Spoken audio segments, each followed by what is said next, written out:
it means to make war against non-Muslims. Well, Ryan, I then throw it to you. Are things better or worse in the Muslim world as a result of his outreach, his apology tour, his appeasement, his acquiescing? Have things gotten better or worse? I would argue worse. Well, I guess it depends. I mean, a lot of people have died in the Arab Spring. For them, things, it's unquestionably worse. There's been a lot of heartbreak in Syria and a lot of death elsewhere. On the other hand, you have dictators like Gaddafi and Mubarak and others who are awful people who are no longer in power. You had 50 years plus of after World War II of dictators running the Middle East, and it got us to where we are now. So now I guess democracy is getting a tiny chance to try to break through there. I think that we ought to be on the side of the people, and but like you said, it's going to be messy. Who was it? Donald Rumsfeld said freedom's untidy. So I don't know if it's our place to be telling them how they ought to be running their countries. It seems to me that this fits the classic appeaser definition, Andy McCarthy. Well, look, if we think that they're going to be, influenced and moderated by the idea that we're listening to them and we're accommodating them, the fact is that the Islamic supremacists are an aggressive lot. And if they think that all you'll do is listen and that you're going to bend over backwards to accommodate them, that is to say, if you're going to appease them, they will take whatever you're willing to give them. They're more than happy to do it, and I think we've seen that again and again. But I don't think the president, said that we're not going to torture people in order to appease terrorists. I think he did that because torture is illegal, and it's against. First of all, we didn't torture. I disagree with the definition. I don't think he can be anybody who without three people. He brags about getting Bin Laden, but as Jose Rodriguez has said on this program, and he was there when the waterboarding occurred, that without that interrogation technique, there would be no intelligence that led to Bin Laden.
Very interesting when you bring it to a personal level, isn't it, Andy? Yeah, look, I think that there's probably, to be fair, Ryan, I think there's probably a lot of things that we would look for our own. Why do we care more about his wife and his daughter versus the American family? Because we know that Bin Laden's gone, nor 9/11s. What's the difference? Sure, you're going where I was headed, which is that, there's nothing more important to any public official than the national security of the United States. That's what they actually, unlike all the flatterers out there, because they actually take an oath to protect that. And that's their responsibility as public officials.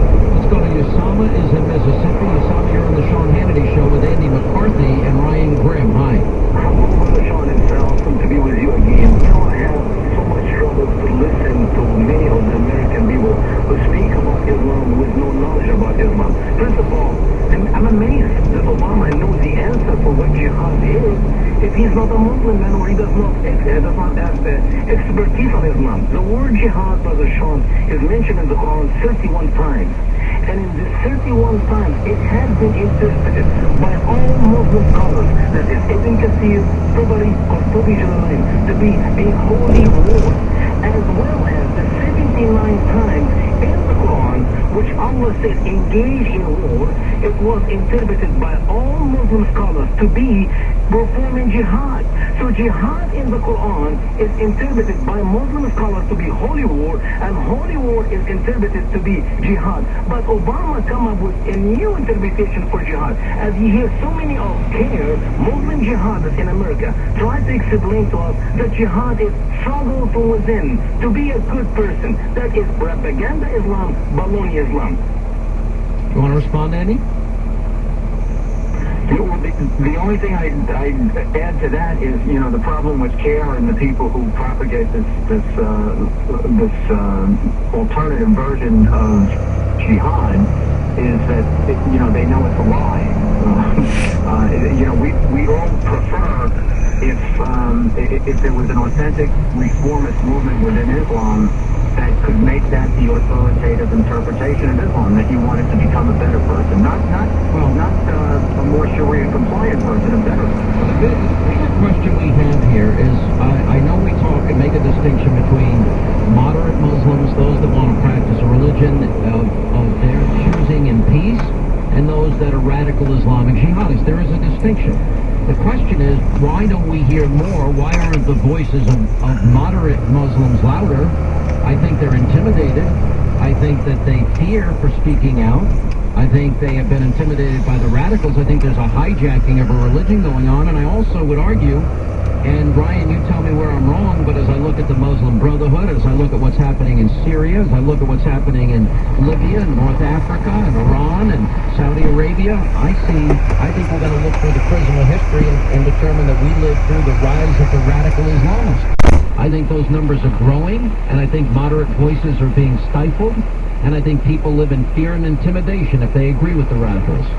Yeah, and I think what you find in pretty much every country, every society, is that moderation comes from a middle class. Because the people in the middle class want to, protect the gains that they have. They have, they have family stability, unlike, those who are poorer. And so, if you don't have a middle class and you have and you have yawning inequality like you do in the Middle East, then you're going to have a place that's ripe for. But it's spreading like a cancer. Andy, how widespread is it? It's very widespread, and I think the reason for that is I don't want to belittle the economic interpretation, but it's more of a cultural phenomenon than an economic one. The fact is that the most influential voices in the Islamic countries are movements like the Muslim Brotherhood and institutions like Al-Azhar University, and they preach a very literal, classical, and forcible interpretation of Islam. And part of that interpretation of Islam says that people who sow discord into the Muslim Ummah are committing blasphemy and are subject to the death penalty. Well, aren't apostates given the death penalty under Sharia law? Yes, dissenters, we all have great admiration for authentic Muslim moderates because they really are courageous people. They're these people mean business. But we don't really hear a lot from the moderates, do we, Andy? But it's dangerous for them. Mm-hmm. So the question is, am I wrong in my belief, or am I just is my mind moving into conspiracy land? It reminds me